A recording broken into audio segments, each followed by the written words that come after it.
این تصاویری که احتمالا الان میتونید ببینید در واقع تصاویر موشک‌های رهگیر پیکان 3 هست و یکی دیگه هم در اونجا هست. اگر الان بتونید ببینید در طول 2 دقیقه 3 دقیقه گذشته شاید چیزی الان تصویر در واقع شاهد رهگیری هستید، چیزی نزدیک به شاید 40-50 موشک رهگیر شلیک شده. آژیر خطر در بخش بزرگی از شهرهای در بخش بزرگی از شهرهای صحرای نگو در مرکز و در جنوب اسرائیل به صدا در اومده، از جمله در شهر برشه و از جمله در شهر در شهر دیمونا که نیروگاه اتمی اسرائیل در اون قرار داره. و همچنین باید گفت که در شهر اورشلیم، در مرکز شهر اورشلیم هم صدای آژیر خطر در دقایق گذشته 2-3 باری شنیده شده. باید گفت که تا الان، تا این لحظه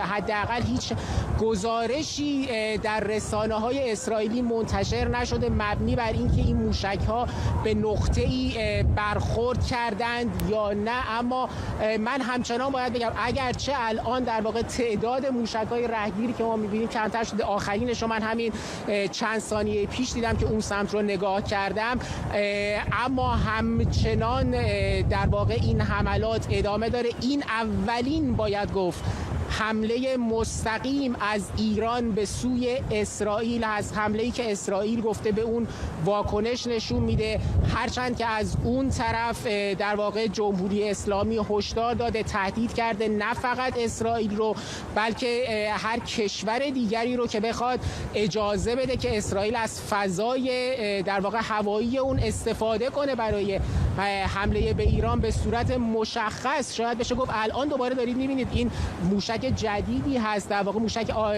جدیدی هست از موشک‌های پیکان 3 عمدتاً که مختص رهگیری موشک‌های بالستیک هستن که الان به آسمان میرن. باید گفت فقط موشک‌ها نبودن که به آسمون رفتن، من شاهد این بودم که چند تا از این موشک‌ها رهگیری هم کردن و انفجارهایی در آسمان هم رخ داد. برمیگردن به اینکه باید گفت از اون طرف بجز در واقع هشداری که به اردن مثلا داده شده از سوی ایران، حالا نه اسم اردن رو مستقیما نیاوردن، دفتر نمایندگی جمهوری اسلامی در سازمان ملل به ایالات متحده هم به صورت مستقیم هشدار داده، مانند شاید اون چیزی که بایدن دیروز گفت به ایران، گفت نکن.